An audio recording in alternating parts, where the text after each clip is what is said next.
আসসালামু আলাইকুম। ঈদ মোবারক। সবাইকে স্বাগত জানাচ্ছি বিডিভিউজে। আপনাদের সঙ্গে আছি আমি সুরভি দিবা। মালয়েশিয়াকে বলা হয় সুরাওয়ের দেশ। সেই হিসেবে রাজধানী কুয়ালালামপুর আর পুত্রাজায়ার মতো শহরগুলো হলো সুরাওয়ের শহর। সুরাউ হলো ছোট থেকে নিয়ে মাঝারি আকারের মসজিদ। বড় মসজিদগুলোকে মসজিদই বলে। মালয়েশিয়ায় মুসলিমদের ঈদের আগে রমজান ইত্যাদি উৎসবের একটা বড় অংশ আবর্তিত হয় এই বিশাল মসজিদগুলোকে ঘিরে। আজ থাকছে মালয়েশিয়ার ঈদ নিয়ে আমাদের বিশেষ আয়োজন।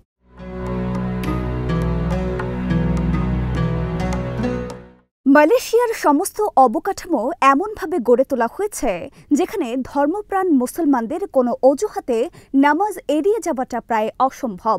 এমন কোনো জায়গা নেই যেখানে সুরাও বা মসজিদ পাওয়া যাবে না। নামাজের সময় হলে ডানে বায়ে কোথাও না কোথাও সুরাও অবশ্যই পেয়ে যাবেন।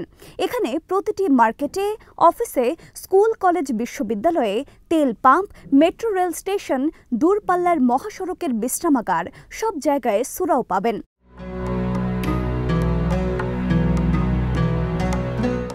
তবে ছোট সুরাওগুলোতে জুমা বা ঈদের মতো বড় নামাজ হয় না। বড় সুরাও আর মসজিদগুলোতেই শুধু জুমার নামাজের অনুমতি রয়েছে। বড় মসজিদগুলোতে জুমার নামাজে ভিড় থাকে উপচে পড়া। মালয়েশিয়ার যেখানেই যান একই দৃশ্য চোখে পড়বে। ঈদের নামাজেও একই দৃশ্য। মসজিদ উপচে বহু দূর পর্যন্ত ছড়িয়ে পড়েছে মানুষ। ঈদের নামাজের বহু আগে রমজানের শুরু থেকেই মসজিদগুলো জমজমাট হয়ে ওঠে। রমজানের প্রথম তারাবি বড় মসজিদগুলো প্রায় কানায় কানায় ভরে যায়। দূর দূরান্ত থেকে গাড়িতে মসজিদে আসেন মুসল্লিরা। মালয়েশিয়ানরা সংখ্যায় বেশি হলেও বহু দেশের বহু বর্ণের মুসলিমদের মেলা হয়ে ওঠে মসজিদগুলোতে।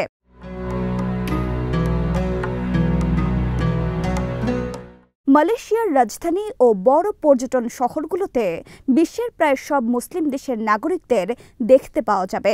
আরব বিশ্ব থেকে নিয়ে আফ্রিকা, এশিয়া সব পরিচয়ের মুসলিমদের দেখা মিলবে এখানে। নানান দেশের মুসল্লিরা নিজেদের মজহাব মেনে নামাজ পড়ছে পাশাপাশি। কারো হাত বাঁধা বুকে, কারো আরেকটু নিচে, কেউ হাত ছেড়ে আছেন, কেউ উচ্চস্বরে আমিন বলছেন, কেউ চুপ আছেন। কারো মধ্যে কোনো দ্বন্দ্ব বা উত্তেজনা নেই। সবাই প্রশান্ত চিত্তে নামাজ পড়ছেন।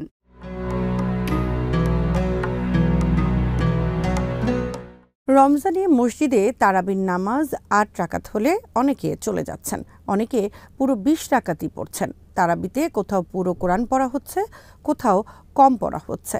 এগুলো নিয়ে বড় কোনো বাহাস নেই। তারাবিতে ঝড়ো গতির তেলাওয়াত প্রায় কোথাও পাওয়া যায় না মালয়েশিয়ায়। চমৎকার তেলাওয়াতে নামাজ হচ্ছে সবখানে। তারাবির এই সময়টাতে বড় মসজিদগুলোতে ফ্রি চা, কফি আর হালকা খাবারের ব্যবস্থা থাকে। তারাবির পরে মসজিদের প্রশস্ত চত্বরে বসে চা, কফি খেয়ে সবাই বাড়ি ফিরে যাচ্ছেন। শুধু তারাবির ফাঁকেই নয়, এখানকার প্রায় সব মসজিদেই থাকে জমজমাট ইফতারের আয়োজন। ধনী গরিব সর্বস্তরের মালয়েশিয়ানরা মসজিদে এসে ইফতার করাই বেশি পছন্দ করেন। প্রতিটি বড় মসজিদেই ইফতারির জন্য আলাদা জায়গা থাকে। মালয়েশিয়ানদের নিজস্ব ধরনের ইফতার থাকে শরবতের আয়োজনও। অনেকেই বাড়ি থেকে নিজস্ব ২-১টি খাবার তৈরি করেও আনেন।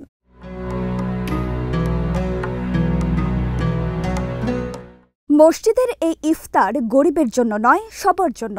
বিত্তশালী ধনী মুসলিমরাও মার্সিডিজ, বিএমডব্লিউ হাঁকিয়ে মসজিদে এসে ইফতার করেন। এটাই এখানকার সংস্কৃতি। শুধু পুরুষরা নয়, বরং পরিবারের নারী পুরুষ সবাই মিলে একসাথে ইফতার করেন। ইফতারে যেই খাবার দেওয়া হয় সেটাই আসলে রাতের খাবার। এরপর একসাথে মাগরিবের পরে অনেক জায়গাতে থাকে চা, কফির ব্যবস্থা। সেখানে চা, কফি পানের পর মুসল্লিরা এশা আর তারাবির অপেক্ষায় থাকেন।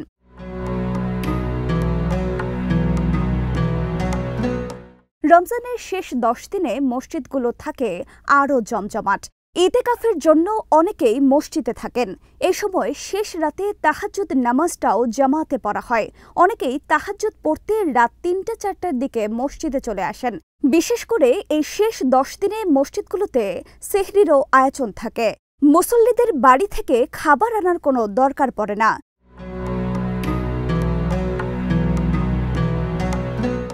রমজানের আমেজ মসজিদে বেশি হলেও সেটা শুধু সেখানেই সীমাবদ্ধ থাকে না। সব মুসলিম দেশের মতো এখানেও বসে জমজমাট ইফতারি বাজার। বাংলাদেশের হলিডে মার্কেটের আদলে এখানে বিভিন্ন জায়গা রয়েছে যেখানে এই ধরনের ইফতারি বাজার বসে। মালয়েশিয়ানদের নিজস্ব রুচির নানা ধরনের ইফতারি আইটেমের পাশাপাশি থাকে নানা বিচিত্র ধরনের ড্রিঙ্কস। পুরো মাস জুড়ে এই ইফতারি বাজারগুলোতে থাকে জমজমাট ভিড়।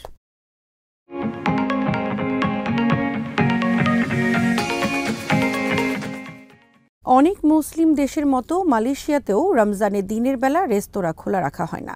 অমুসলিমদের জন্য নির্দিষ্ট কিছু রেস্তোরাঁ খোলা রাখা হয় শুধু, তবে সেখানেও পর্দা দিয়ে একটা আড়ালের ব্যবস্থা করা হয়। রমজান ও ঈদের আমেজ থাকে মার্কেটগুলোতেও। রমজানের সময় আলাদা করে জিনিসপত্রের দাম বাড়ানোর কোনো উদাহরণ পাওয়া যাবে না। খাবারের জিনিসের দাম অন্য সময়ের মতোই থাকে। খেজুর বা এ ধরনের ইফতার আইটেমের চালান বেশি থাকায় দাম বরং কিছুটা কমে যায়।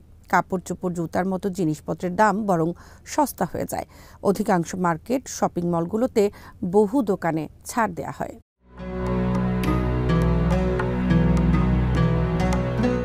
তবে এটা শুধু ঈদের আগে নয়, বরং হিন্দুদের দীপাবলি, খ্রিস্টানদের ক্রিসমাস এবং চীনাদের নববর্ষের আগেও মার্কেটগুলোতে একই ধরনের ছাড় দেওয়া হয়। এ সময় আপনি একটি জিনিসের দামে দুইটি জিনিস কিনতে পারবেন। অন্য সময় যেসব দামি জিনিস আপনি হয়তো কিনতে পারেন না, এই সময় সেগুলো আপনার সাধ্যের মধ্যে চলে আসবে।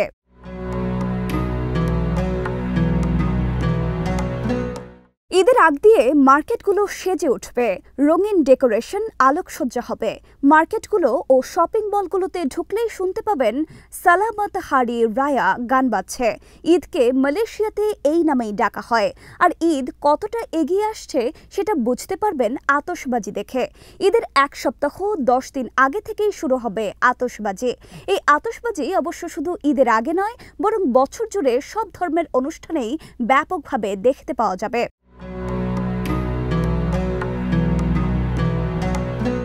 কুয়ালালামপুর ও পুত্রাজায়ার মতো বড় শহরে বিশাল বিশাল মসজিদগুলো ঈদের নামাজের সময় উপচে পড়া মুসল্লি হাজির হয়।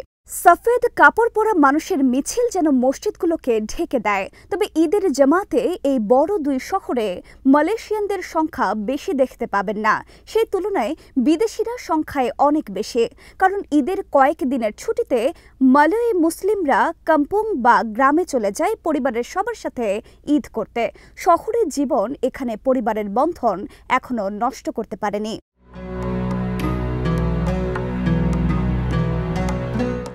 মালয়েশিয়াদের ঈদের পোশাকও সম্পূর্ণ নিজস্ব বৈশিষ্ট্যের। পরিবারের সবাই তারা একই রঙের কাপড় পরবে। ছোট থেকে শুরু করে বড়, ছেলে থেকে নিয়ে মেয়ে, সবাই একই রঙের একই কাপড়ের পোশাক। এক নজরেই আপনি বুঝতে পারবেন এই মানুষগুলো একই পরিবারের সদস্য। ঈদের নামাজের পরে মালয়েশিয়ার রাজা ও প্রধানমন্ত্রীর মতো গুরুত্বপূর্ণ মানুষের বাসভবনে ওপেন হাউসের আয়োজন থাকে, অর্থাৎ দেশের যে কোনো নাগরিক, এমনকি মালয়েশিয়ায় অবস্থানরত বিদেশিরাও সেখানে স্বাগত। সবার জন্য উন্মুক্ত থাকে খাবারের আয়োজন। যে কেউ রাজার প্রাসাদে বা প্রধানমন্ত্রীর বাসভবনে গিয়ে আপ্যায়িত হতে পারেন।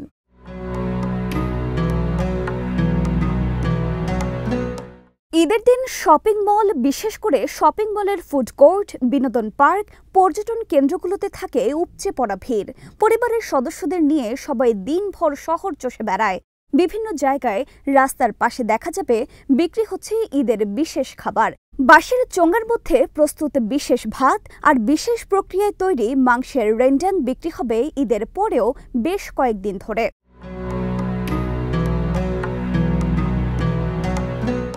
মালয়েশিয়ান মুসলিমরা মূলত ধর্মপ্রাণ। ঈদ চলে গেলেও তাদের মসজিদ কেন্দ্রিক সংস্কৃতি থমকে যাবে না। জুমার নামাজে আবারও ভরে উঠবে মসজিদগুলো। প্রতি সপ্তাহেই মাগরিবের পরে মসজিদগুলোতে কোরআন হাদিস থেকে আলোচনা করবেন ইমাম খতিবেরা। যে কোনো দিন মাগরিব বা এশার আগে বা পরে দেখা যাবে ধর্মপ্রাণ মুসলিমরা ছড়িয়ে ছিটিয়ে বসে কোরআন পড়ছেন। প্রতি সোম বা বৃহস্পতিবারেই দেখা যাবে মসজিদের কোনো এক কোণায় কেউ হয়তো ইফতারি করে নিচ্ছেন। রমজানের আমেজ তাই ঈদের সাথে এখানে পুরোপুরি হারিয়ে যাবে না। বছর জুড়েই তার একটা মাত্রা চলতেই থাকবে।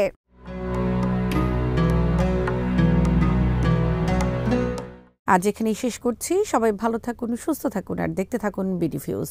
চ্যানেলটি ভালো লাগলে সাবস্ক্রাইব করুন, সংযুক্ত থাকুন আমাদের ফেসবুক পেজে। আল্লাহ হাফেজ।